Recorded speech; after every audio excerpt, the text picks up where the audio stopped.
experience. So hopeful outcomes for this evening. We're going to look to explore how we can engage with the youth development phase players and give them a really good experience, focusing on the following. So helping to gain a better understanding of our players, and we'll explore that as we go on. Thinking about the players' stage of social and psychological development, which sometimes gets somewhat neglected when we get into this phase. And the importance of play, practice and competition, and maybe thinking about what that should look like or needs to look like, and what the players might want it to look like in this age phase as well. Okay.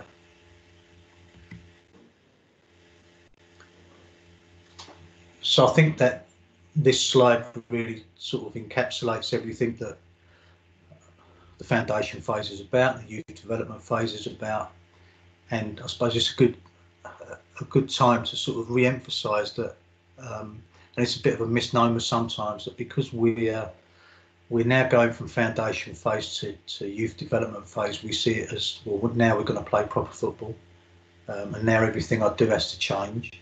But I don't think anything could be further from the truth. I think that you know, the players are still very young when they come into this phase, and they still want the same things. So it's important that we don't lose sight of the spirit of the game. Make the game a joyful experience. Make sure that we're trying to promote the skill, the craft, imagination, but also equally, you know, we want to try and help the player become resilient and have that competitiveness. So it should always be about helping the players develop, helping them maintain that love of football. And I think there's quite a big fallout rate, or has been in past years, within these age groups, because sometimes we as coaches, and I'm not saying that I was any different years ago before I knew as much as I know now, and I certainly don't know everything now, in making things maybe too serious, making it too much about the winning, and actually forgetting that I've got first and foremost a person in front of me before a player. So it's about making it a great experience for that person. What does that person need? How can I help, support, guide, and help to nurture that person in front of me, albeit through a vehicle of football? So I think very much so, first and foremost, you know, that child's the centre of everything we should do. So I think that's really important, and that's irrelevant of age. That's irrelevant of age, the level they go on to play.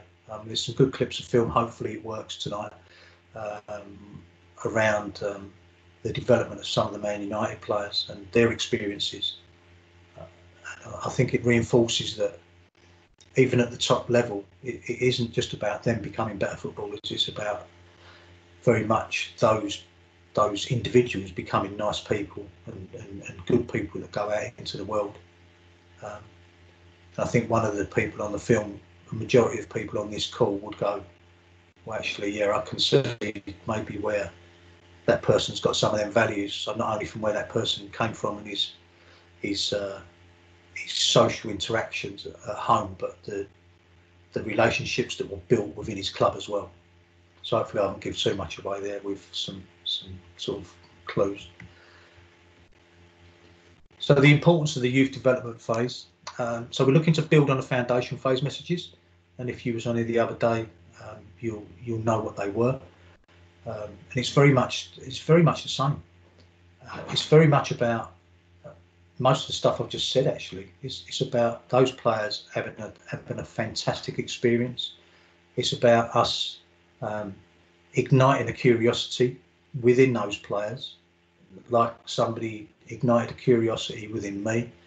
And I would imagine for a majority of people on this call, you had people who ignited that within you, that kept you within the game for as long as you've been in the game, however long that might be. And I know, you know, we've got some people on this call who are even older than me, so that's great. And it'd be great for some of you to maybe populate the chat box and maybe share why you still got a love of the game, who maybe instilled that curiosity and ignited that passion within you. So I think that's maybe one of the first things we could think about doing with populating the chat box. So start to add something in there if you want to share.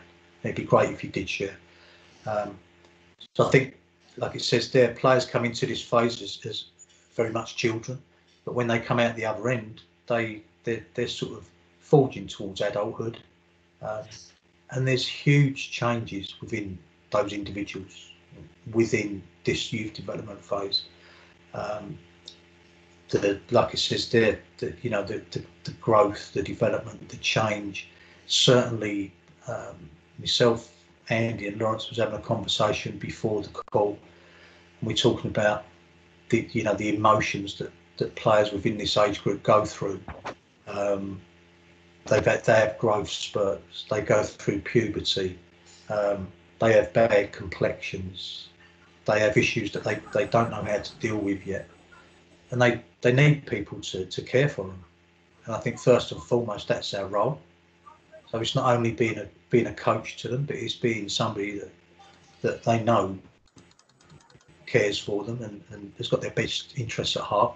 They can maybe trust you to share problems with if they need to, because they might not be able to do that in their home environment sometimes. A lot of children will be able to do that, but it might be some who can't. So it's very important that we are somebody that can be relied on. And like it says at the bottom there, it's about those developing as both as people and players with our help, our support and our guidance, like I said on the previous slide. So I suppose some of us might look at that and say, well, God, we've got a lot of responsibility. And maybe we didn't realise we had that much responsibility, but that is the truth of it. And it takes a bit of getting used to, and it takes us to be brave as well and to accept that and to work out how we can best do that. And like I said earlier, I was far from being the best person to do that when I was a novice coach, because I didn't have the tools to do it. But I think that as we progress and we learn and we make sure that we find out information, maybe about how players grow, the growth spurts they go through, what it means to those players when they're going through those growth spurts, how might that affect them psychologically when they're 2 foot taller than their mate who they used to be the same size as, when they should be. Some people see it as because that child's now bigger, they've matured in every single one of the 4 corners, which is normally far from the case. So they might still be quite a late developer in the social corner. They might be a late developer in the psychological corner. It's just in the physical corner they've had that growth spurt. So we need to support them through that phase, and hopefully we don't go down the route of saying, well, actually that player's not really good enough at the now, so I might need to change that player, rather than support and help that player and guide them through that process while they get used to and grow into their new body, if you like.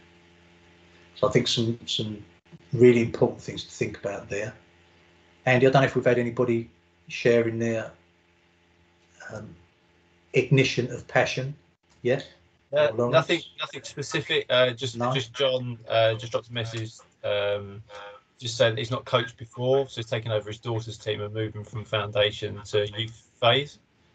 So I think there'll be a few others similar to that based on the sign-up notes. So yes, we can share the information from the foundation phase one that's recorded as well. And I think the messages are, as you said, they'll be consistent and there'll be quite a smooth transition from one to the other, because there's a lot of similarities across the 2 phases. Very, very much so. I think to be perfectly honest, that one of the main messages from this evening's workshop is things don't change that much initially, and I think it's trying to maybe ensure that we don't fall into the trap that we think it does change that much initially. So it's very much about the messages from the foundation phase. And as the slide says here, it's still all about love the ball, love the game. And if the kids are enjoying what they're doing, that's going to help them, fall in love, stay in love. It's going to help them learn. It's going to help them to continue to be motivated with our help, our support, our guidance. So it's just ensuring that they stay in love with the game and doing everything we can to make sure we don't put them off of the game, because they actually turn up to play football because they love playing football. And it's more likely only us and other adults within the equation that are going to change that, unfortunately, or allow them to have a bad experience, or be part of them having a bad experience.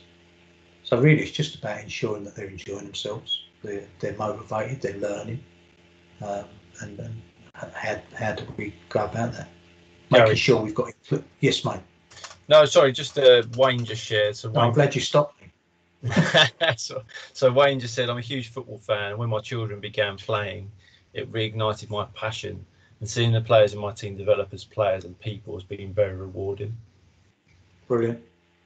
No, that's brilliant, and that's a great experience to have as well. I mean, it just makes you feel great when things like that happen, and to be part of that as well, I think is very meaningful, if I'm honest.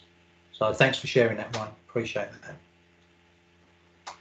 I think it's really important. So going back to our youngsters, our kids going through these different growth spurts. They might be early developers, they might be late developers in all of the four corners, and that links into making sure we've got inclusive experiences for all. Are we making sure that the players that we've actually had with us, we don't start to not include them with what we're doing because of stuff that they're going through? We help them work through it, and we make sure that we can include them within everything that we do. It may be that we have to get some of their peers to appreciate what those players are going through as well, because it may be them going through it in a few months' time, maybe. So I think that's important as well, that our other players and their peers have an empathy for the experiences that they are going through, because we all go through it at that stage of our life. Some suffer more than others when we do go through it, and I certainly was one who didn't have much of a growth spurt, if I'm honest, but there was loads of other emotive issues that I went through. I don't really remember too many people sort of helping me through it too much. It was more a case of get on with it, or suck it up and see, or man up as a spotty teenager, which is not the best thing to say to somebody, if I'm honest. So again, reoccurring message, but it's very much about developing those people at the same time developing the players. If we flip it and it's about developing players, but by the way, they're people as well, and it's more likely the wrong way to look at it. So first and foremost, it should be about those as individual people, children, them being at the centre of things. And it just so happens that we happen to be a football coach who is working with those people. So everything we're trying to do is through the vehicle of football. So it's just something for all of us to think about.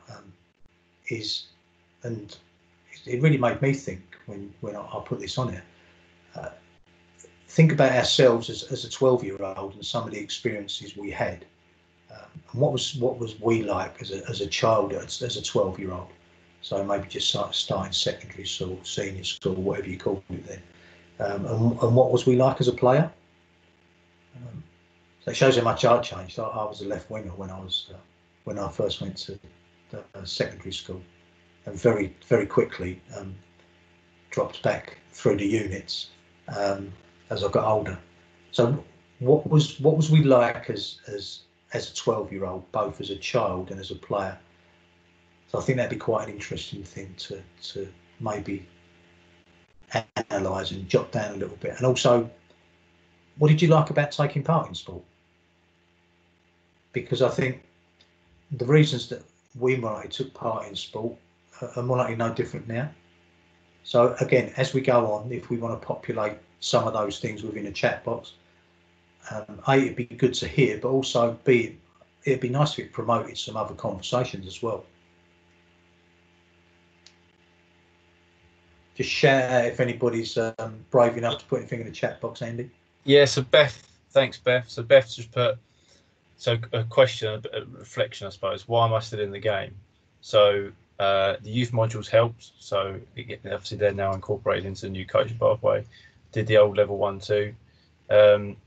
Went on the youth modules with yourself and Alan, who's also on the call, helped me to understand, and she said, the modern way of coaching, which is how I enjoy coaching, supports the children and teenagers' development better than the old style of coaching from when I was 12. So in that time period, how much things have changed.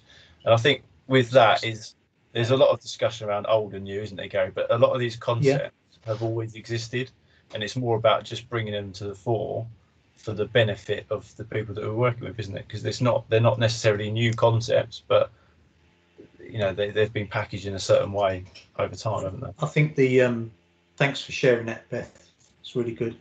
I think that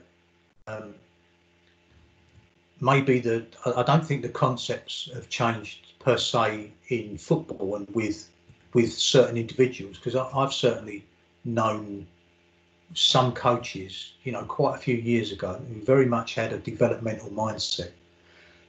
Maybe didn't have the language to maybe put it across like we do now, but they had the players at the forefront of everything, and it was all about the players. I think what has changed, like Beth said, is very much our sort of formal coaching qualifications. So we're now learning not only maybe the core coaching skills, but we're also learning the softer skills of coaching. So the challenging, the questioning, making our sessions bespoke for individual players rather than putting a practice on and everybody, we hope, gets the same thing out of that practice, rather than saying, well, this is differentiated for somebody in particular.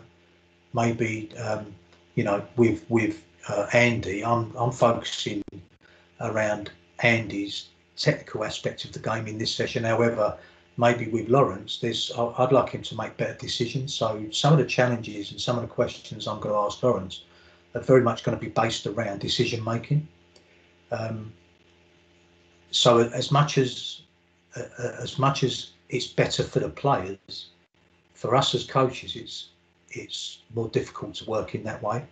However, it's more rewarding to work in that way, rather than just telling people what to do and hoping that they can actually replicate what we've told them to do. Or every time we intervene with a practice, it's to tell somebody they're doing something wrong, which used to be the formal coaching as well, rather than it could actually be, I'm stopping this coaching to either A, ask a question, or B, it might be to actually show everybody else that Andy did something superbly.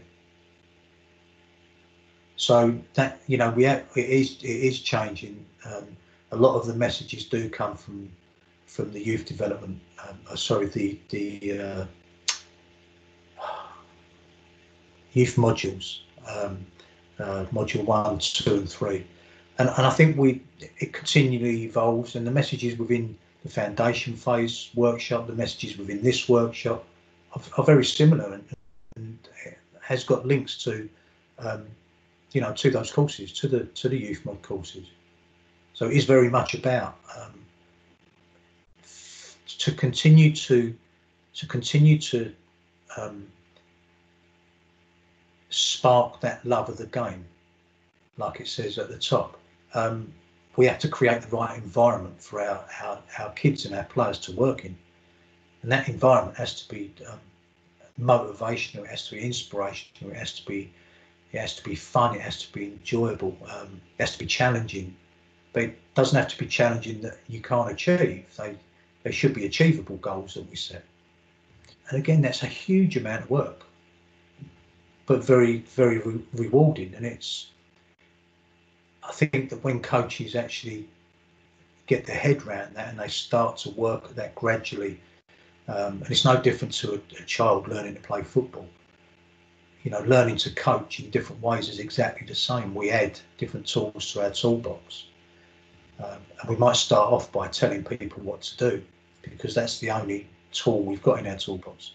However, we then start to learn to ask people questions, and I'm still looking to improve that. Although I do ask lots of questions, I still want to be better at that, because I know full well that that's where I'm going to glean information from. That's where I'm going to know what, or have an idea of what the player knows by them eliciting an answer.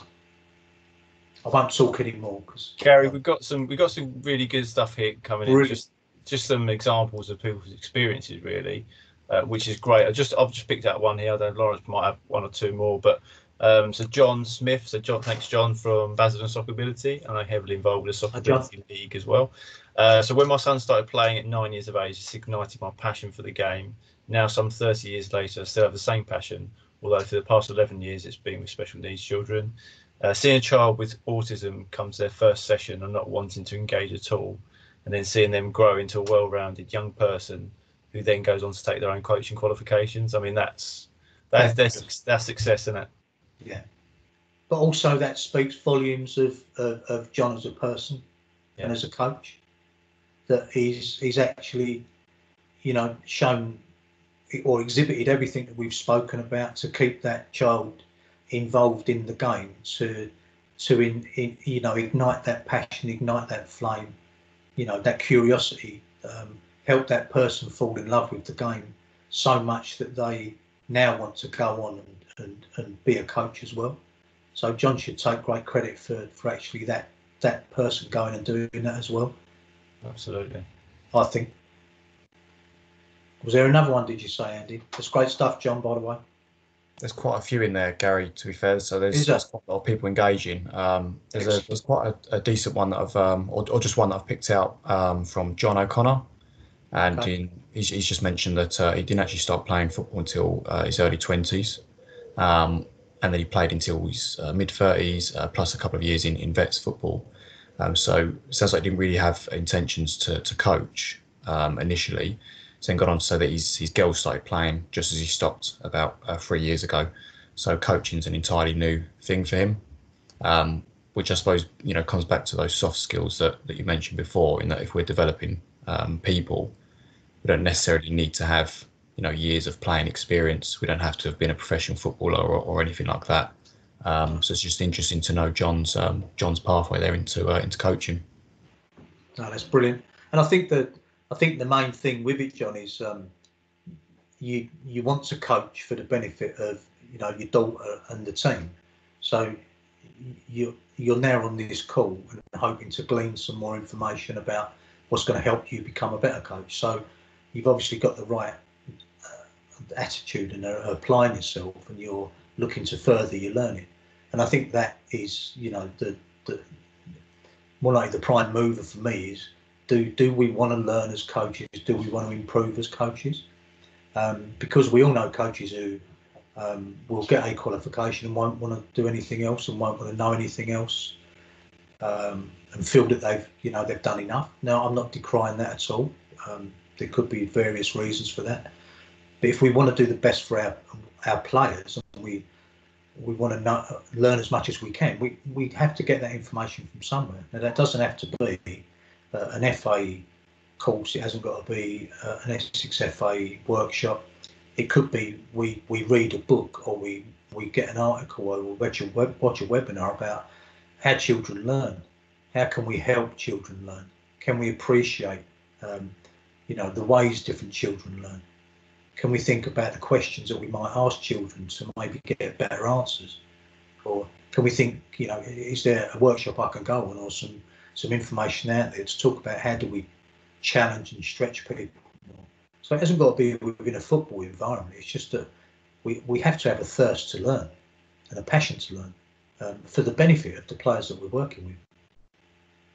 So we're just using football as a vehicle. I think that, and it's more likely only been the last 5-7 years that I've delved into lots of other sports, and it's become apparent that there's some brilliant coaches in other sports. There's some brilliant people away from sport. When you talk about psychologists and people like that, there's some great people out there, and if we look at it, through the right lens, and we haven't got any biases, then we can learn from anybody, if we're perfectly honest. So that's, going back to John's point, it's great that you're on this call, John, and hopefully you get something from this, but continue to learn from all sorts of different areas as well. That's great. Okay, any others, guys, before I move on? I think there's a couple we can come back to a bit later on. Just on that last bit, Gary, I know I mentioned it the other day on the foundation phase, but that bit of looking inside your own circle as well. So within your own club, and I think you mentioned earlier, those either way, so those above, below in terms of age groups, or other coaches at the same age group. There's so much information out there, and that might be more realistic and accessible for you as well. So have those conversations and do a bit of planning together. I think the problem sometimes, Andy, isn't it? And I know I certainly came across this, is when you're within a club, we haven't necessarily got the culture of sharing. Maybe that's something that we need to instill within our club, is that we have meetings amongst coaches. I mean, we have managers meetings to talk about fines and things like that, and not filling out a scorecard properly. So it'd be great to put half hour aside of those meetings and go, well, actually, we're going to talk about football and coaching. So we'll pick a certain theme each time we meet up, and we'll have some discussions and make it relevant to coaching. And we can pick the brains of somebody who works maybe with an older age group, has got more experience, and we maybe value their opinion. And equally, somebody who's not quite as experienced as us may actually look to learn from us. Or indeed, we could learn from somebody who's not got as much experience as us within football, because they've got different skill sets. So I think it's important to know what maybe our coaches and managers do within our clubs, and see whose brains you can pick. There's some that's just being clever. There's some examples out there, Gary, of some clubs that we were supported through Coach Mentor program and other football development work. So if anyone is thinking about that, because we often get people that share things and they're quite passionate to develop themselves, but they're not quite sure how to go about things from a club point of view, because it's just this, it's a much more scale to it. But we're here to support that. So they want to have examples. There's clubs that have shared and are happy to continue sharing things that have worked well for them in terms of getting coaches to discuss things. And it's not loads of extra commitment. It's just sharing ideas and ways that they had some success. And that's part of our role, is to try and promote good practice, best practice. So if people do start considering those sort of questions around the club, just get in touch. No problem. Good point, Andy.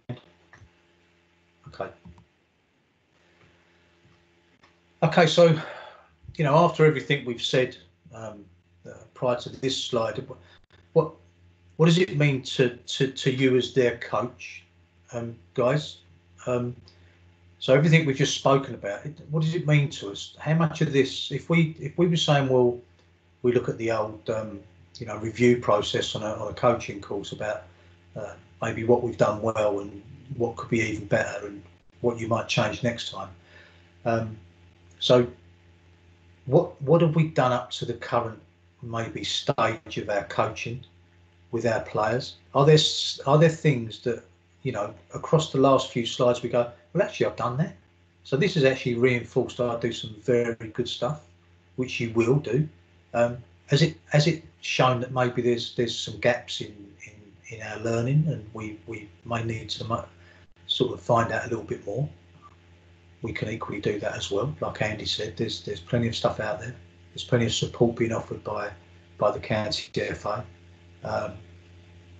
So what's our gaps in learning, and what can we do to make ourselves better?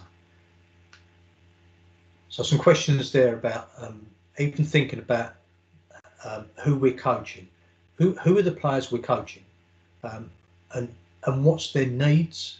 So it links to the last question, what's their needs? So rather than go, actually, they've all got the same kit on, they all need the same thing. They're very much individuals. So however many people you've got in your squad, that's the different types of maybe a player profile you will come up with for each of those players. So every one of those players will be slightly different and will have slightly different needs. So what do they do really well across the four corners? What do they need support with? What's their areas for development, if you like, rather than saying weaknesses? So how can you help them to develop those areas that need developing? What do you want to coach when you actually recognise areas for development? Is that the same as what the players want or the players need? And what do we want to achieve? And it may be that, you know, we've got aims and expectations that we want to achieve and aspire to that maybe are not the same as the players. So maybe that's a conversation we need to have as well with the players. Why do they play football? I think very much so at this age group they will start to want to win more. They always want to win, and that's quite rightly so. They should always want to win, but you know, not at the detriment of developing themselves. And we can win if we develop ourselves as well. But try to link it all together. So why are we coaching? Why are we there? Why are you there, coach? What are you hoping that you're going to coach? Is that achievable with these groups of players? Is it realistic, or do we need to maybe think about toning down our expectations because it maybe doesn't link with the players' expectations or what they need or they want? So how many of us have had a conversation with our players asking them what they want? What do they want from the season ahead? What would they like to achieve both as a team and as individuals? And I think it's a great conversation to have. And it may be similar to what you want, your aspirations. It may be totally different, but it actually gives us a perspective from the player's point of view, which is the most important thing. Because if we only work to try and achieve what we want to, then that's not the same focus for the players, then we're not going to be able to achieve that anyway. I think it's really important that we don't skip stages in development. I think that there's a danger sometimes with a lot of the information that's out there now around analysis, formations, patterns of play and things like that, and we hear it virtually every day on the telly from pundits and experts. We analyse, you know, the best teams in the world to the sort of nth degree, and everything's put on Twitter and other you know, social platforms. I suppose another question I'd ask you is how relevant is that to your players?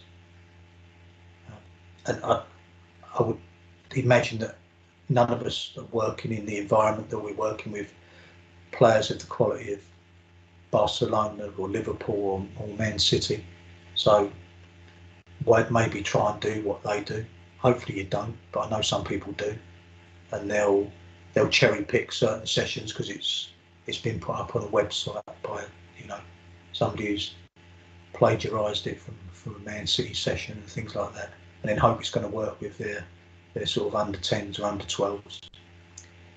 And that's where it's really important that we make sure our sessions are geared up in a context that suits our players.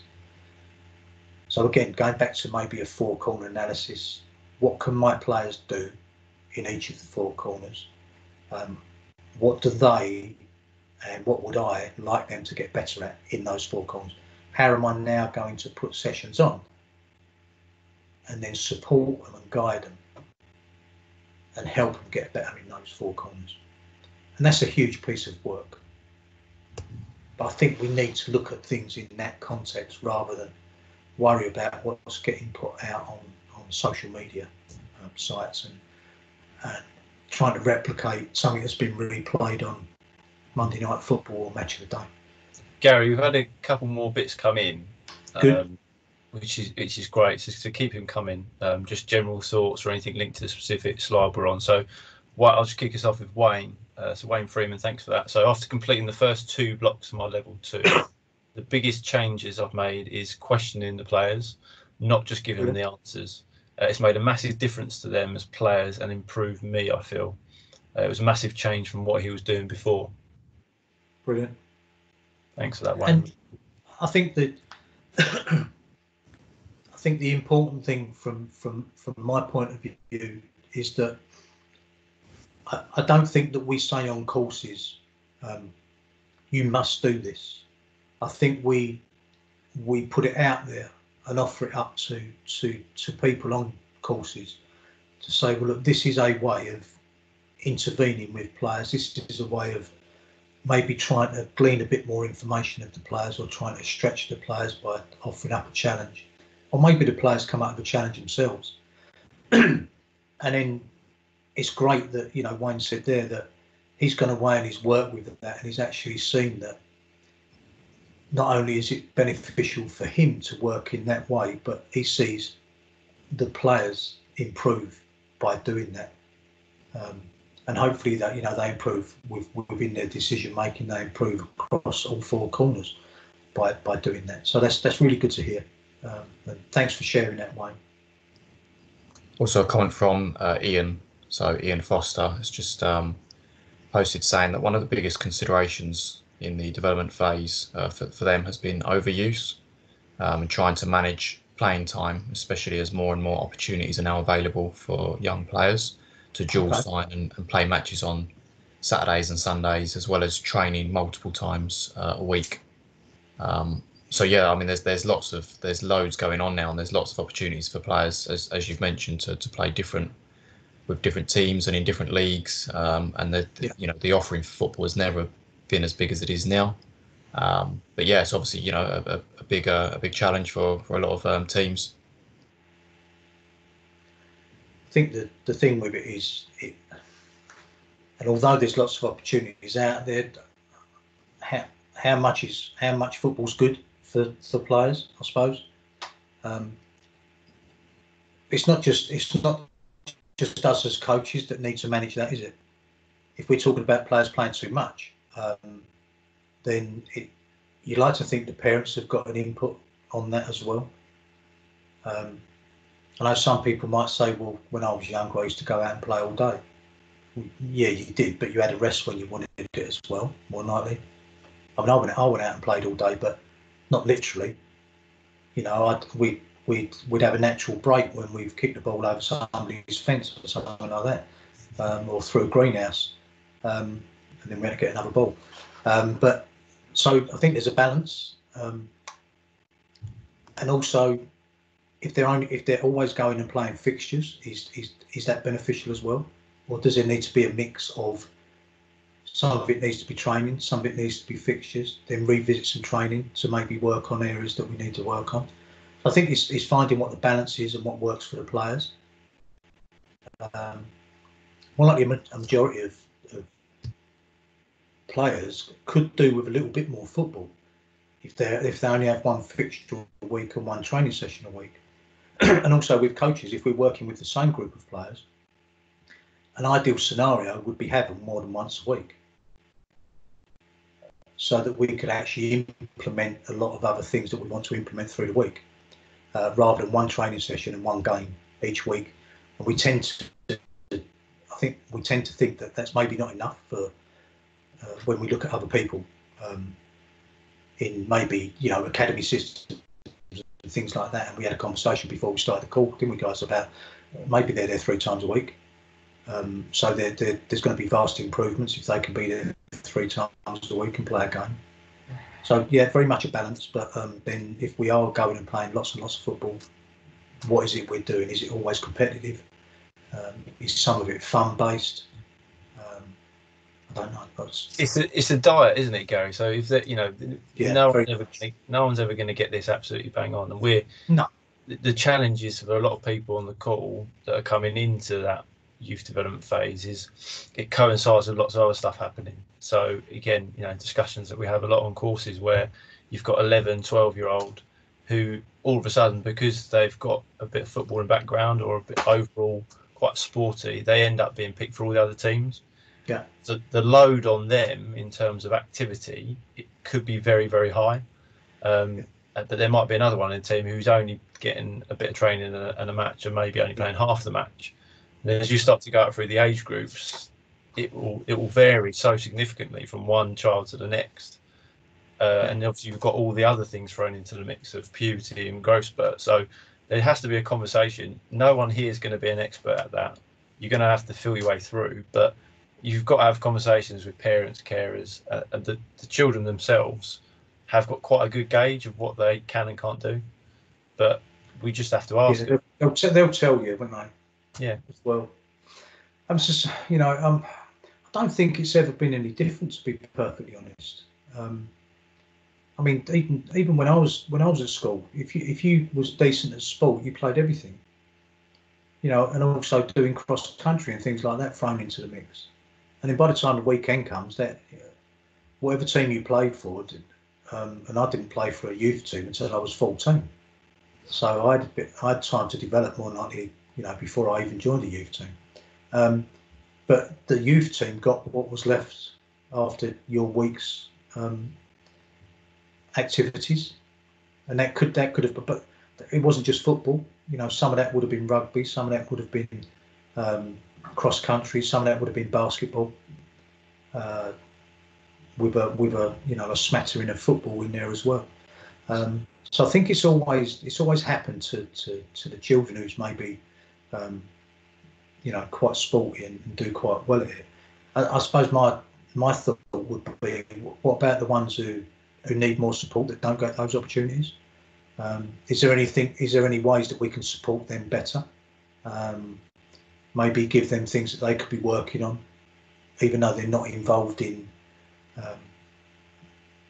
organised games, whatever sport it might be. Again, going back to the questions, or asking players, well, what do they feel their needs are? What do they feel their areas of development are? And are they the same as ours? We could maybe then give them some homework and things like that. Or if we've got the time, we could maybe bring the players together for a supplementary session. Those players who are not taking part in loads and loads of stuff. But again, that's even more commitment as well, isn't it? Like you said, Andy, there's no one answer, but we can explore these sort of avenues, can't we? Just start the thought process, isn't it? Yeah, exactly that. Okay. So we've got a clip of film. I'm not going to introduce him because everybody knows him. So just have a listen to this. Hopefully this works okay.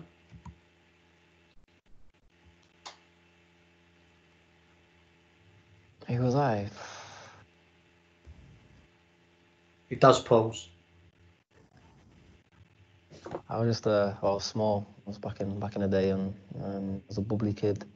Wanted to play football every day. That was my mindset. It's not all about the football here. It was about growing as a person, and so between the majors, you're definitely finding yourself, and then that's the person who you're going to be from the majors onwards.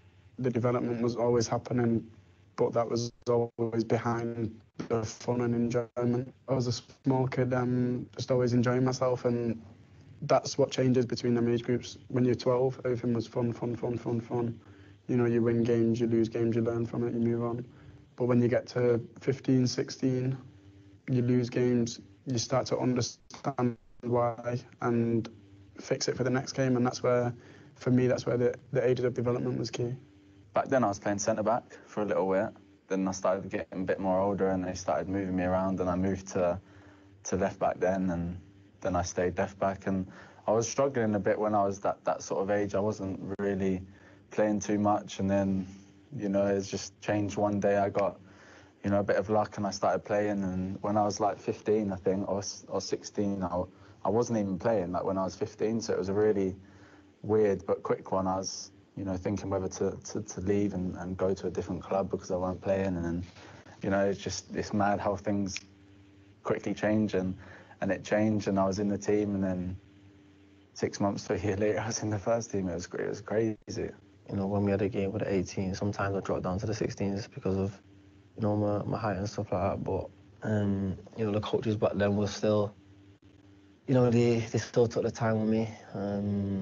They told me and my family that, you know, the progression's there, and we can see obviously a future for him. So, you know, they believed in me at that time, and I still believed in them. So, you know, my head was still there. I was still wanting to work and learn. Do you know when you were like at United and getting older, did you still play a lot away from here? Or did you do that less, or did you always do that? And like what age did you do that till, and like what, how, and why, really?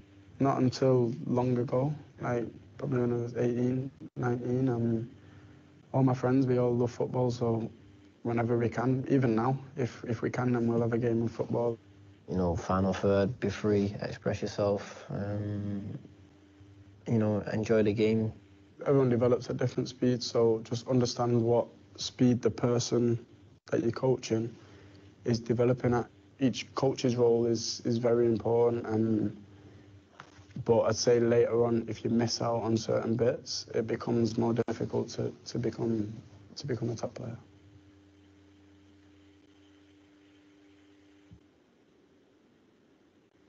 So I think that I mean that's better than putting 3 slides up there as far as I'm concerned. You know, we're actually hearing that from 3 players who, you know, developed through different systems, and the stories linked to the stuff that we've spoken about. I think the last bit there about that Marcus Rashford said about, you know, don't skip the stages in development. We can't shortcut development. Players can do certain things at certain times. Some may be very early developers and very much football intelligent, but there's not many of those players about, if I'm honest. I mean, you might say Wayne Rooney as a 14-year-old was a sort of a genius on the pitch with regards football intelligence. Most players at that age have got technical ability, but maybe have not got the intelligence and the game craft yet because they haven't played enough. But he was somebody who was different. Most people have to go through stages of development, and like Marcus Rashford said, at the younger age group, so in the first couple of years, 3 years of the youth development phase, as we say now, it's very much about enjoying themselves. It's very much about going out and exploring and experimenting and giving them their head, and they make a decision and they execute what they think's right, and it either will be or it won't be. We're there as coaches to then support that outcome. Now, if it hasn't worked and we perceive that they've made a mistake, then we talk about that. We support them in the right way. But if we are going to go down that route, we can't then worry when they do make mistakes. But that's how they learn. That's how those players have learned to become better. Like Luke Shaw said, and like Jesse Lingard said, you know, they was more likely fairly small and underdeveloped in a certain aspect of their game. Their teams knew, or certainly with Lingard, they knew he had all the attributes apart from the physicality. So they was willing to give him time, and it worked out to be the right decision as well. You could see with Luke Shaw, he became frustrated because he wasn't being played. Then all of a sudden something clicks. He goes through another stage of development. It might be that he got a little bit stronger and could actually deal with the physicality of the game, or he made better decisions. And then the next minute he's in the team, and that's what happens. So we can't predict the journey that a player's going to go on. All we can do, I think, is try to give them all the attributes possible, and in the right order at the right time. And again, I think that's where it's so important that we look at what the player can do. We look at, more importantly, I suppose, the areas that we can help and support in, and that's where we start to develop sessions to help individual players. It could be in collaboration with the player. What's their thoughts? How do they think you can help them? So it hasn't got to be all about us. And if we want to develop intelligent players, involved him in the process. Gary, something's just come up which I think is quite relevant to both the video that you've just shown and also the slide that was on screen just now. Sure, mate. So Nicholas has just mentioned on there that the most difficult thing for him is linking a philosophy to team or parent outcomes. So they sometimes would like to, or would rather sacrifice how you play and coach in favour of good results. Yeah. So I suppose, you know, obviously we can talk about, you know, what your philosophy may be or your values and, you know, what ultimately you want to achieve. But I suppose if that doesn't perhaps fall in line with the parents of the players that you're working with, that's going to be quite a challenge to implement that. And it's going to be a challenge to, like the guys on the video there have said, it's going to be a challenge to show, you know, things like players maybe playing down an age group for their own development or looking at, you know, long-term player development as opposed to immediate results. So, yeah, I wonder, you know, how would coaches, I suppose, deal with that? How would coaches get on with that? Yeah, cheers for that, Lawrence. Okay. So I'm going to be quite antagonistic now, and first and foremost, what do the players want? Do we explain what our philosophy is to the players and why that is our philosophy? Do we explain to the players how we're going to try and develop them and why this is a good way for them in the future? So we're going to go through different stages of development, help them to understand why we're going through different stages of development, because maybe we're not ready yet to go and play in that way. Because, so for instance, you know, we'd like to play. We'd like to play out from the back, and sometimes we'd like to knock long balls into channels. But if we can't pass the ball over 20 yards, we're not going to be able to do that. So at the moment, we're not physically developed to do that. However, later on, we might be able to do that. So there's going to be certain things we can do and we can't do at certain times of our development. And players maybe need a little bit of help in understanding that, and maybe why you have a certain philosophy. I'm not saying that we have a good philosophy or bad philosophy as a coach, or players might have a good or a bad idea. I don't know, but I'm just playing devil's advocate. I think the really important thing is we come to an understanding between us as a coach and them as the players. And if I've sort of left parents out of the equation, it's on purpose, because parents will always want us to win games the majority of the time, especially if we're not winning. I think we have to involve the parents in the process. So no difference to our parents picking a good school for their child. What do they want that school to do with their child? Do they want them to nurture them? So the bullet points there, or the points in bold there. Myself as a parent, I would like a coach of my child to be patient, to nurture them, to support them, to challenge, but also believe in them. Now, if an offshoot of that is then they win games sometimes, great. Because I know that coach has now got the best interests of my child at heart. If that coach doesn't do that, but we win games, is that a better coach? In my mind, no. So it depends on what you want, what the players want. I'm not really bothered about the parents, if I'm honest. Although it'd be better to have the parents on board and explain what we're trying to do. So as I mentioned on the foundation phase workshop the other day, a question for coaches is, do we involve the parents in the process? Do they know how we're trying to work with the players? Do they know that we're trying to develop the players and how we're trying to do it and what we're hoping the outcomes will be? Or do we not involve the parents at all, and we take the players every time we talk to them away from the parents, so the parents don't know what we're saying to them? So if we are a coach that takes the players away from the parents, then there's more likely a degree of the parents not being sure what we're doing. So a better proposition or a better mechanism might be speak to the players in front of the parents, so the parents can hear what you're saying. They can see that you care for the players, you're supporting the players, you're challenging the players, and everything else that we've spoken about. I don't know if that's answered that point or not, but that would be my viewpoint.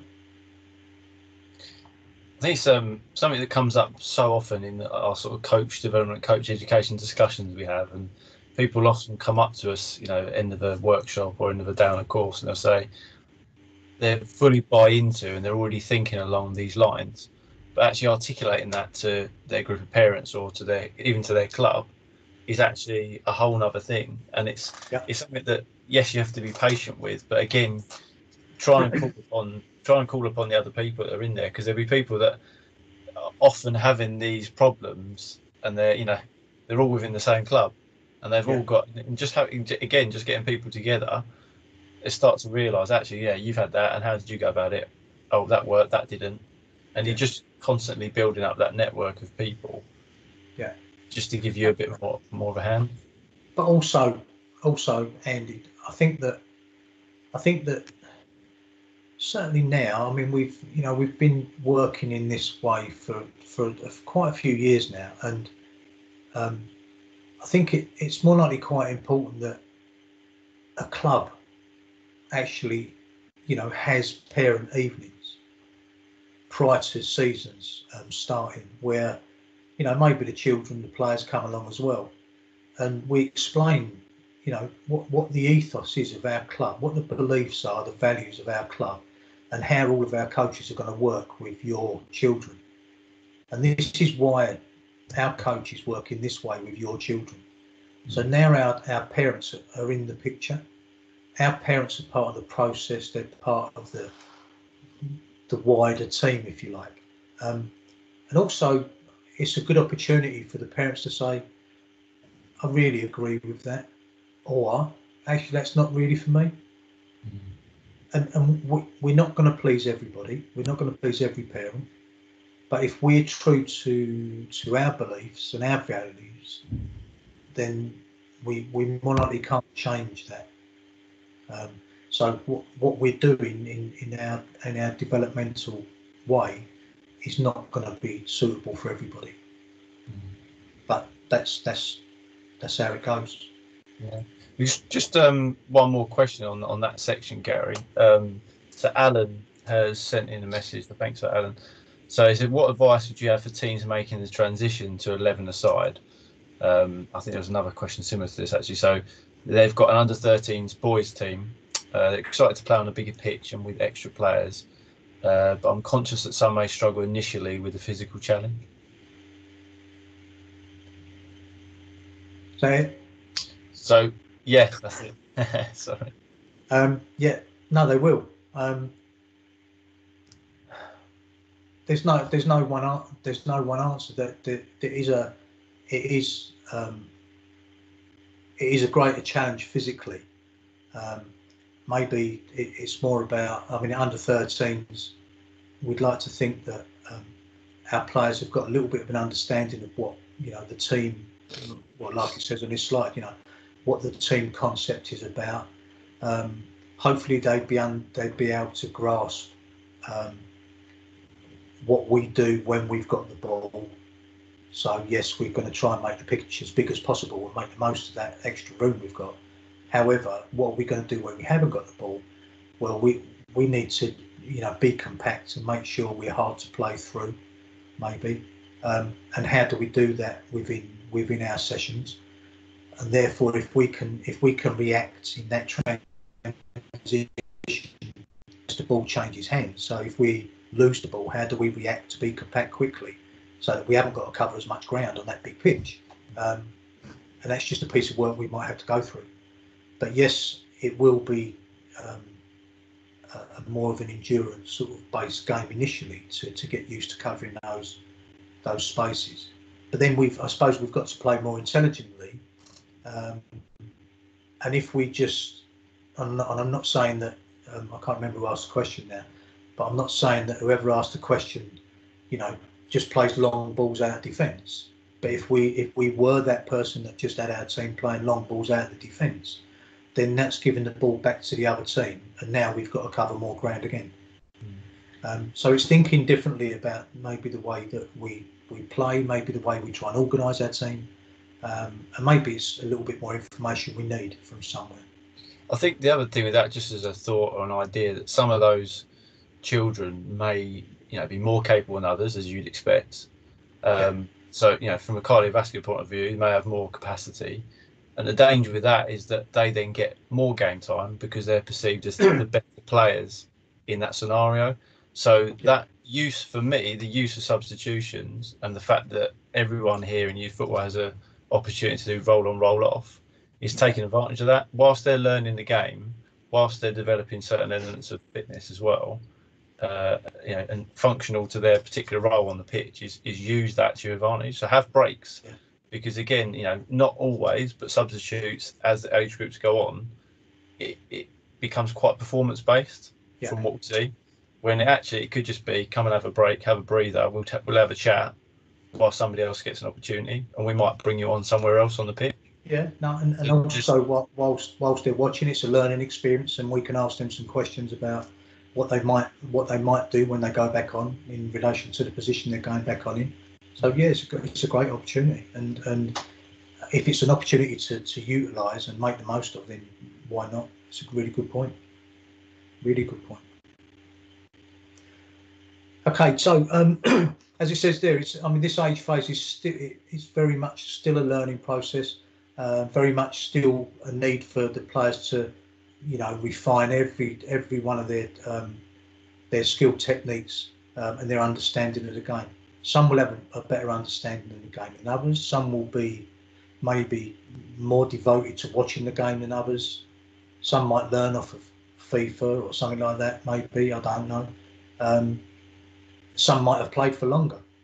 We may well have people within our team who, if they've not been together, since you started coaching the team, it could be you've got players who, some maybe have got, 7 years experience behind them, maybe 6 years experience behind them. You might have somebody who's joined you in the last season who's not played much football before, but loves football and isn't too bad at it. So what's their game knowledge? How much catching up have they got to do? What's their areas for development? So they may well have more areas for development than the players who have played more, or they might not. They may not. But again, it's finding out maybe more about our players and how that can help us help them.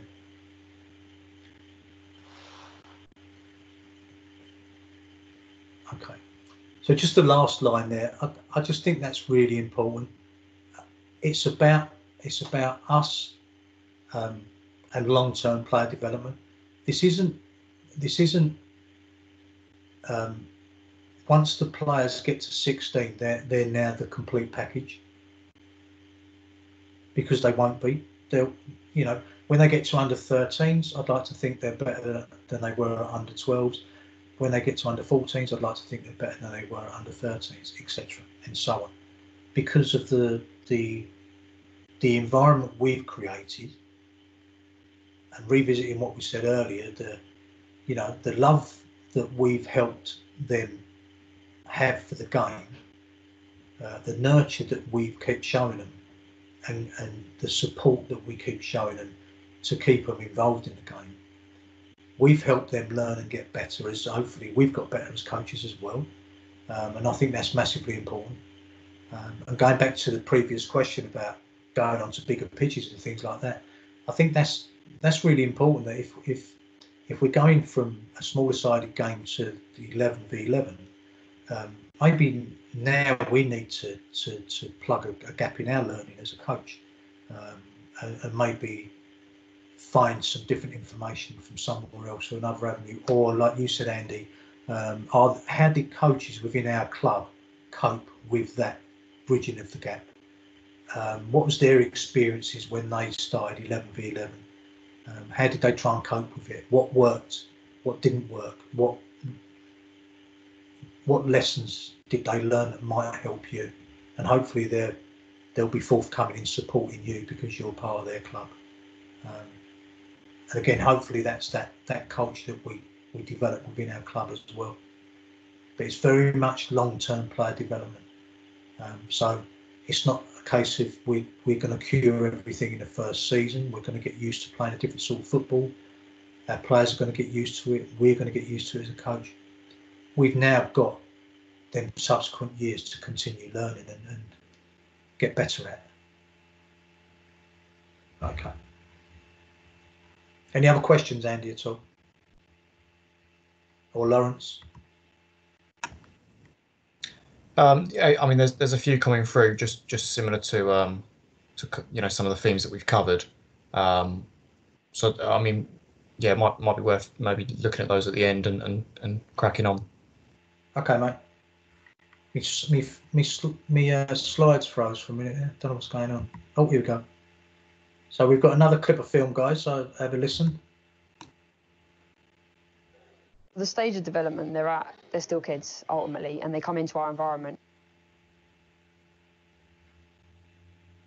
And just yesterday, I was with a kid who's in my under-16s age band who is actually still 14 years old, and it makes you realise that actually, when I think back to what I was like at 14, I probably couldn't have coped with the environments and the things we're asking them to do. So it's important that we recognise that they are still youngsters. In my year group at under-16s, most of them are in year 10 or 11.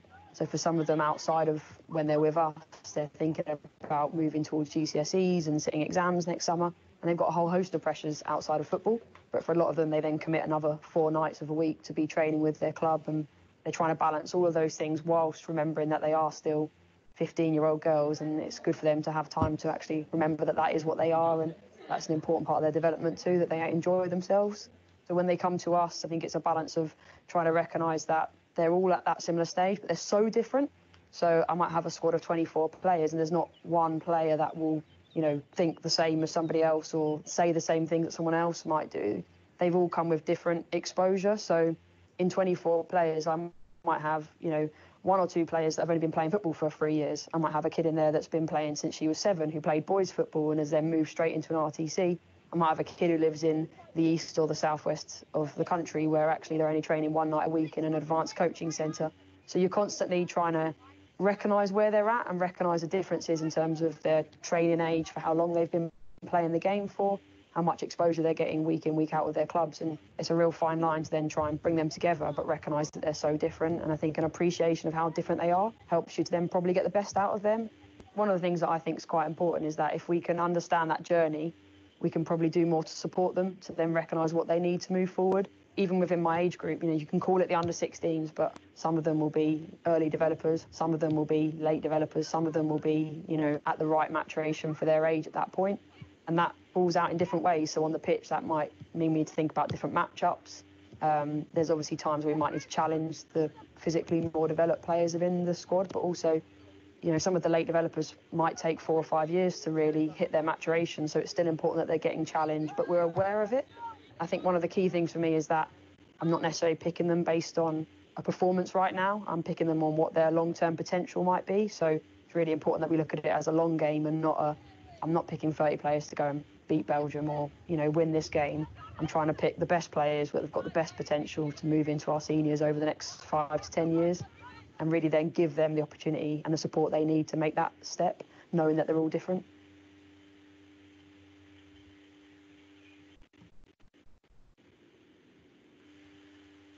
So I think there's some really, really important information within that clip of film, and very much along the lines of what we've been speaking about on this presentation or this workshop. Like she was saying on there, every one of those players is different. Every one of those players has got different needs. Some of them, won't fully mature for another 5 years. And I think they're the challenges that we've got. They're not problems. They're the challenges we've got as coaches.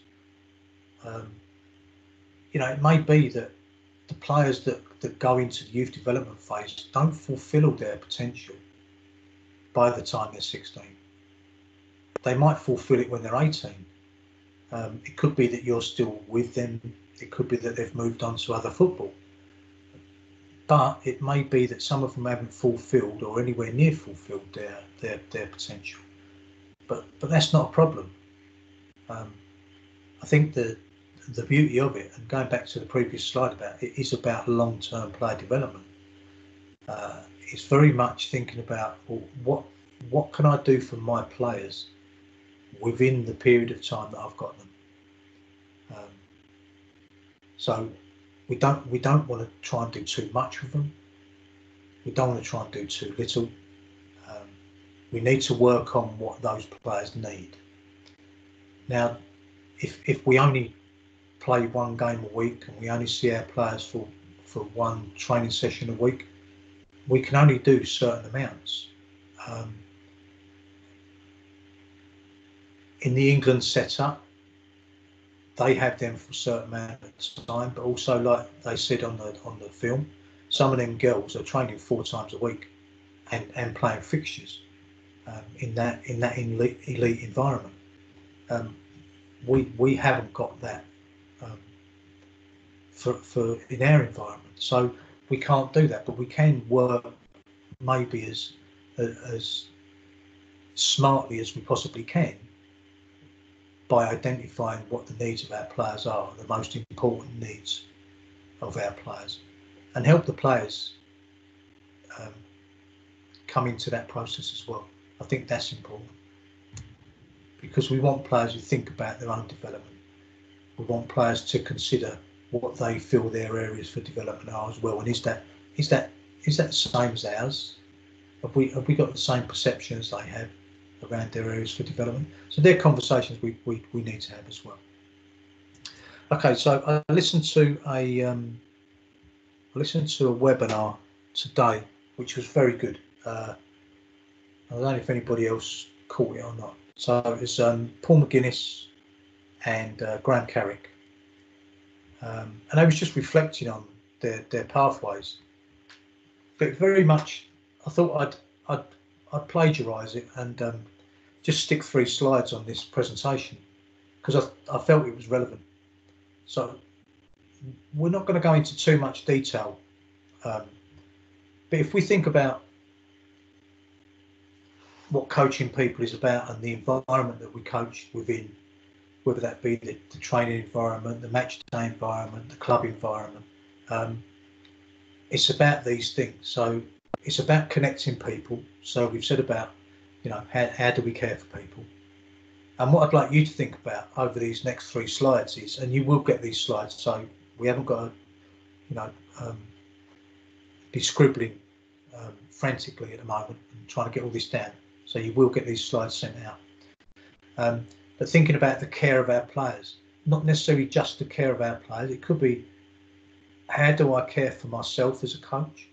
What do I do to care for me and get the best out of myself and give me the best chance possible of being, if you want to be, the best coach you can possibly be? What do you need? The standards that we set, what's the boundaries that we have? Are there certain things that are acceptable? Are there certain things that are unacceptable within our environment because of, we've got values, we've got beliefs that we adhere to. So what does that mean? What's the atmosphere and environment at training? What's the atmosphere and environment on a match day? Does that change? Is it the same? And I would imagine some change, some are very similar. How can we build trust with our players? How can we get that 2-way trust, so players know that you are caring, you are worried about what they think, you do care how they feel, you are there to help them learn, you are there to support and ask questions. Sense of belonging. Do the players have a sense of belonging with the environment they come into? Do they feel connected with that environment? Do they know that you believe in them as players? Or do they just turn up and we get on with it and then they go home after the game and we don't have a great deal of interaction? You know, what do we do to show that we actually believe in them as players? And there's certain things we might do that shows that. There might be certain things we look at and we go, actually, maybe that doesn't show it that much. And also that personal coaching. Do we add that personal coaching? Do we make it, you know, do we make the stuff bespoke for those players, those individual players' needs? And as we've said, you know, and as it said on that footage, every player's got different needs, different wants. Yes, it makes more work for you. However, it is about the player. And if we've got the player at the core of everything we're talking about, then we should personalise what we do. So food for thought. And the next one is connecting experiences. So do we have, what sort of recipe have we got within our games and training environments? What's the practice ingredients that we can call upon? Do we always do similar things, or have we got a good variety of practices that are relevant and applicable to the players that we work with? Do we give the players different formats to play? Do we always work? So it might be we've got an 11v11 side, but do we always have to play games that link to the 11v11 game, or do we break it down into maybe little 2v1s or 2v2s or 3v2s, things like that? What sort of formats do we have within our training environment? What different ways might we play when we play match days? Do we give the players the opportunity to play different formations to help them learn maybe how different formations might work against certain opposition? In saying that, I would only do that with the older age groups. Do we have creative themes within our training to make it more interesting, to make it relatable maybe to the players? Do we have the opportunity within our club to maybe mix up training sometimes? We heard, I know you didn't hear it on that clip of film, but on a clip of film on this webinar, Marcus Rashford talks about the cage that they used to go in at Man United. So you used to have various age groups, and they just call upon players to put in a cage. It wasn't a punishment.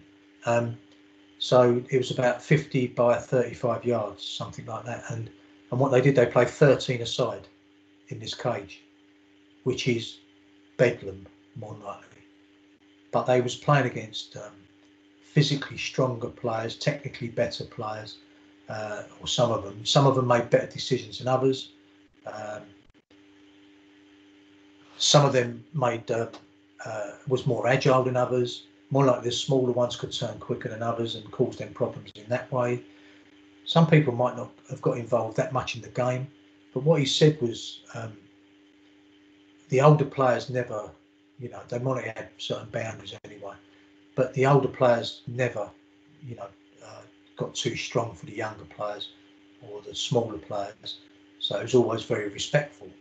But he said the learning environment within that cage, playing that game, was phenomenal.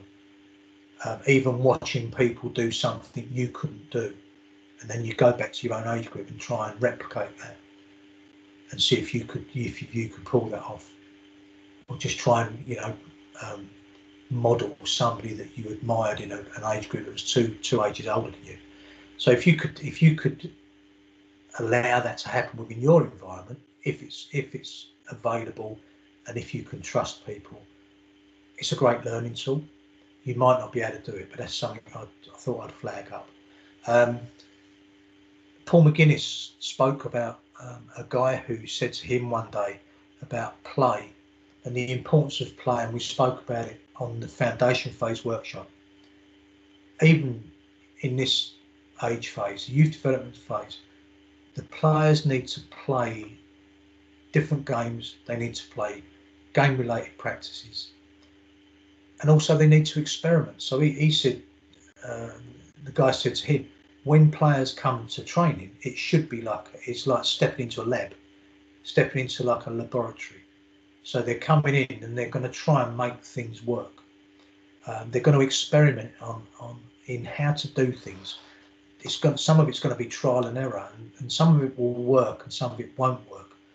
But what they need from us is not necessarily telling them what hasn't worked. It's more about exploring, well, that maybe that equation hasn't worked. What can we do to make that a little bit better? What might we do next time to make that more successful? So it's about making that environment a playful environment where people can express themselves, and I think that's massively important. And it could be that the players learn more as well if they get the opportunity to go away and play against different opposition and experience. There may well be people on the call who's been abroad to play in tournaments and things like that. You might be playing different, or you will be playing different nationalities, different cultures, different types of football that they might play against us that are a little bit alien to the football that we play. So all good experiences, great for camaraderie, for building relationships, things like that. So that was connecting experiences. And the other one was just around the sort of the technical, tactical side of the game. I'm not going to go into a massive amount of detail. So it's about noticing what happens in the game, getting a feel for the game, observing what's happening, learning and working on your predictive skills, where you might say, well, okay, so that if the ball's going there, there's a chance the next pass might go there. Or if I'm defending, if that pass goes there, I might have to run there. So I might be the nearest person, I might be the person who has to cover the nearest person. They're the types of things we notice and feel within the game. That comes from playing football, that comes from being able to make better decisions as we get older, and it comes from making the wrong decisions a lot of the times as well. But still being in an environment where we're being supported by our coach. Connecting with the ball, and that's just controlling the ball. So what's the different ways we might control the ball? Do we allow the players the opportunities to have different goes at controlling the ball? Do they get to use different surfaces? Does it come at different angles? Do they have to receive the ball when they're under pressure, or do we always do it in isolation? So think about the different ways that we can get the players connecting with the ball. Disconnecting from opponents, so maybe losing opponents, maybe off balancing opponents, thinking about the different things we can do there. So deceptive movement, timing and movement. Where do we move? Could it be we spin in behind people? Could it be we disconnect and come off for the ball to leave a space behind, or vice versa? Connecting with others, so learning what our teammates do, and again, as we play more and more with our teammates, we get to know what their game is like and what they like. It could be that there's certain players we connect with better than others. It may be we connect with them in different ways because they've got different attributes. So that's something else we have to think about. So the way that I might connect with one player might be different to another player because they like to receive the ball in a different way. They might be more comfortable in receiving the ball in a different way. So different things there to think about. Preparation, or preparing to receive the ball. How do we prepare to receive the ball? What do we do prior to the ball arriving? Dependent on who's around us, our teammates, opposition, things like that. How do we prepare? Do we prepare a surface to receive the ball? So linking into connecting with the ball. Is the ball in the air? Is the ball on the floor? And so on.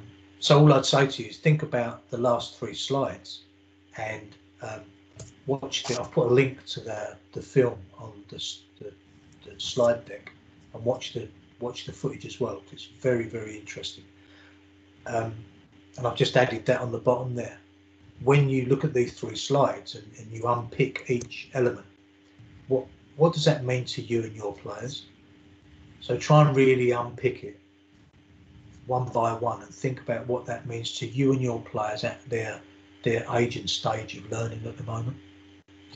Gary, just on there's some really interesting bits there, and I'm sure there'll be people who've had a bit of a connection with different bits depending on their own experience as coaches. One thing that just jumped out for me, just to share, is around football diet, I suppose. And Okay. they might play other sports, of course, as well, and that will influence it. And they may have started at different stages, but I think just having that as a starting point, perhaps going into new season and whenever that may start, is just having an appreciation, understanding for that, and having that conversation.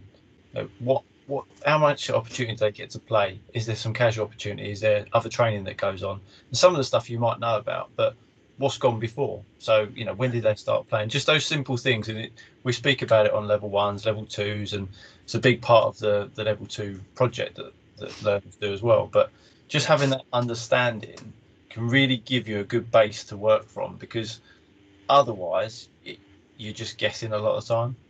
And you're not going to say that you can create a whole curriculum for each individual, because most people on this call are volunteer coaches, but just having an appreciation may just make you think slightly differently about either how you prepare sessions, how you prepare for a game, how you maybe even speak to that individual.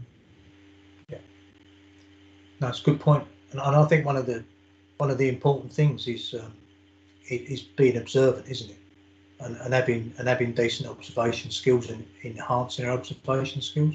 So when we maybe do like a player profile of our squad, we need to know what they can do and what they're quite good at, and what the areas of development are. So we can use some of the stuff that we've spoken about. Obviously there's another workshop somewhere that we could do around a lot of the aspects of what we've spoken about on here as well. So the needs and wants of the players, but it all comes from observation skills. So it's no good coming up with a diet that you think they need. That diet as well needs to be relevant to those players. I think that's massively important. And I think one of the things that Rashford said in one of those clips is he sort of slipped up, didn't he, and said, well, yeah, I still actually go for kickabout. And when you listen to Rooney, even when he was still playing, and he was on the Gary Neville programme, the soccer box thing, and he still goes out and has a kickabout with his mates after a fixture. He just loves football, and and to be perfectly honest, that's where he more likely learnt a lot of his skills, and that's where a lot of people on this call would have learnt a lot of their skills, is with their mates over a field, kicking a ball about and trying things and messing it up and getting it right sometimes, or taking their mates on or trying to defend against their mates and making their own rules up. That's where a lot of the learning goes on. Can we recreate some of that within what we do? I don't see why not. We want players to be maybe analytical and be able to notice what they can do and what they can't do, and maybe what others can do and others can't do. So it could be we allow players more ownership of sessions, and we set them problems to solve within the sessions and see if they can come up with answers in relation to who they're playing against. So all those types of things we could go off at another tangent and host another workshop, couldn't we? And maybe we will. Who knows? Any other observations, Andy, before I move on, or any other comments? There's one a little while ago from Nikki Potts. Just said, Gary, the different times for maturation and the varying physicality, would you say this age phase is a lot more challenging for the coaches than the foundation phase, albeit in different ways? Yeah, I think so. Because it throws up different permutations, and maybe we come up against things we haven't come up against before. So maybe when we, I suppose there is a lot that's applicable that we would have picked up in the foundation phase that we can bring to this phase as well, and should do. But then we come up against other. So just when we think we've cracked it, we now go on another learning curve where people throw in, we get other curveballs that we have to navigate, and that's great because that's given us more things to think about and more problems to overcome, and maybe makes us a better coach as well, because we will be going on a steep learning curve within this age phase, I think, a lot of the times. Yeah.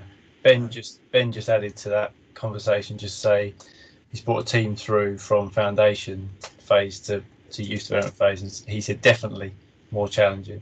I think it depends on obviously individual context. Those that have spent quite a long time in the youth development phase would be quite daunted at the thought of going back down to foundation phase. And there's a few people that do that. I think one thing we'd always advocate, if possible, particularly for those that are looking to use coaching as a career path, is variety. Yeah. I think. I mean, it's great to have those challenges, and I'm not saying that foundation phase is easy. I'm not saying that youth development phase is easy. I'm not saying that any phase is easy, because they all come with their own challenges, and maybe initially when we go into youth development phase, we're not ready to cope with the challenges. But again, it's adding those different tools to our toolbox that makes us hopefully a better coach, not only for our own benefit but for the players' benefit, because I think we need to have a lot of empathy with players within the youth development phase, because like we said at the outset, players have got so much going on. There's so much going through it, and if we think back to what we said about, well, what will we like as a 12-year-old or a 13-year-old or a 14-year-old? I mean, most of us was more likely all over the place at that age, in one way or the other, whether that be socially, whether that be psychologically or physically or technically. We all had our struggles in certain areas, because that's what teenage years are about, aren't they? They're enjoyable, aren't they? Yeah, I think there's one of our colleagues, I'm trying to think who said it now, but someone's delivering a course with, and just if you think about, so the majority of the people on the call that are parent coaches, volunteer coaches, is that those children will play the game way more than we will ever coach it or have ever coached it. So they're constantly going through that learning and development cycle. Yeah. So we have to, in some case, we have to step up our game, don't we? And if that means just taking a bit more of a step back and just trying to digest it all and just notice things more or hear things more, that's only going to be a benefit to them, isn't it? Massively. And like I said earlier, or a little while ago, I think one of the, if we haven't worked much on it before, our observation skills are key. Whether that be noticing in matches, in training, just around the technical, tactical element of the game, or when we're talking about nurturing and developing and supporting individuals, then we need to recognise and we need to observe what's happening, what conversations are going on, what behaviours are there. Noticing that somebody isn't how they normally are. There may be a reason why. It might need a conversation. We might need to be motivating that player a little bit more. It might be that we just leave that player alone and let that player get on with it, because we know that's what they need at that time. Because that player knows that if need be, they can come to us, because we've built that rapport and that relationship. So although it's challenging, I think it makes us an even better coach when we come out the other side, if that makes sense. And equally, like you said, Andy, if we've got a lot of parent coaches on the call, you're going through this at home. You've got these children at home, so you're actually doing some training at home, having to manage these differences that's going on in these child's lives, and then thinking about, well, they've got all that going on, and now they've got to try and play football as well, which offers its own complexities, which just magnifies some of the problems, is huge. So good luck with it. Okay, I've played that bit of film, and I passed it now. Oh, here we go. Right, so I'm not going to show these slides here. People can watch them at their leisure.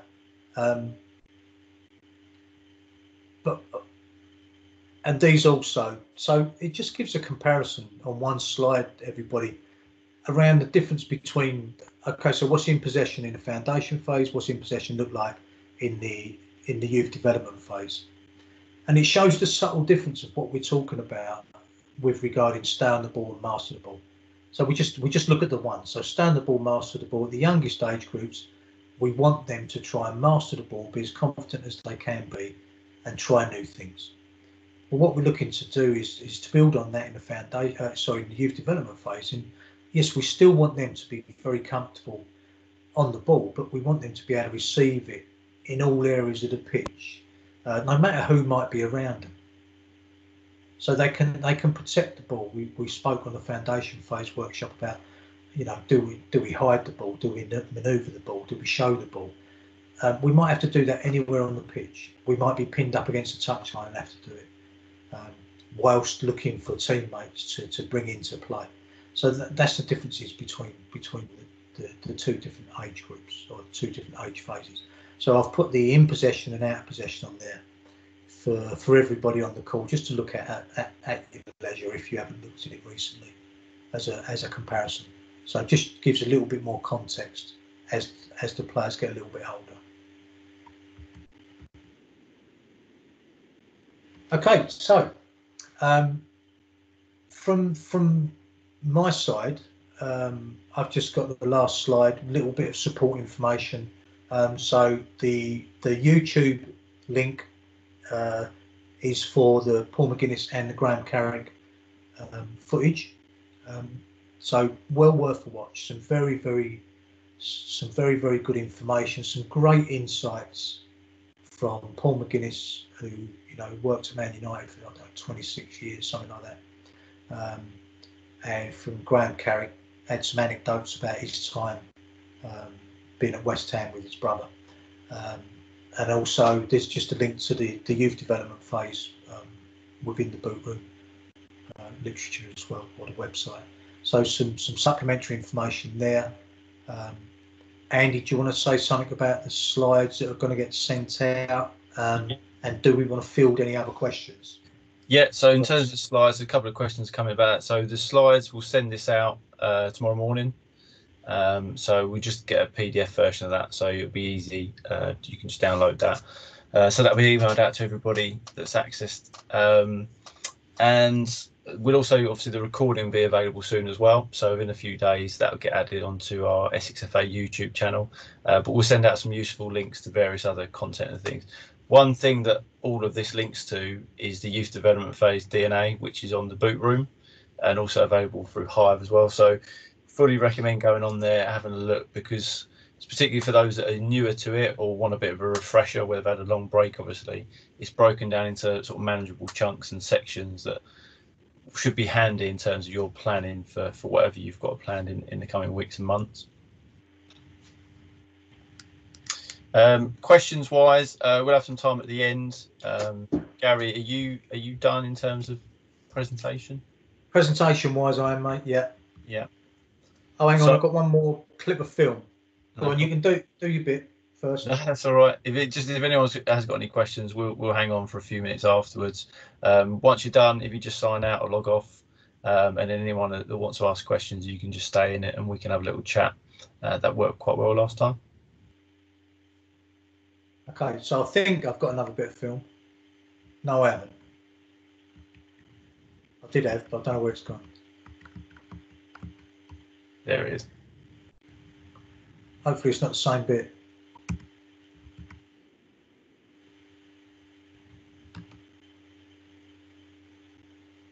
why is technical and tactical development of players really important? Well, I think it's the very heart of everything. That's why you grow up, you start with the play that we talked about before, and it's the real enjoyment, the technical ability on the ball, the things you do, then the competition that then comes with the tactics. You try to say that the other guy's a problem. You try to solve the problems that they've given you. It's the game, isn't it? You just love the game and everything around it, yeah. So I think one of the things is the tactical corner. We need to really understand that we're helping players to develop the skills, and the technical bit needs to be applied. And part of the challenge, I think, with the tactical bit is what do we mean by tactical, at what age and what stage? So we need to get that right. So tactical doesn't necessarily mean that it's the 11v11 tactical aspects that people often think about. It might be 1v1 tactics, it might be smaller number tactics, it might be the in possession, out possession duel. So it's not just about strategy, it's about being equipped with the skill set and the thinking to be able to maximise whatever moment you're in the game, and that players can do that, so they're comfortable. If they're overloaded or underloaded, they can deal with the ball. What's your thoughts on sort of that? The basic thing is always, I say, is that your tactics, your team tactics, are completely limited by your technical ability and your individual tactics. If you can't control the guy you're playing against, or you can't control the ball and turn, then you're limited in the tactics that you can employ. The more players you've got who can handle a ball, who can turn, who can dodge from trouble, who can turn away, means that you can decide at what point you move forward, at what point you play the next pass, and you can determine the tactics.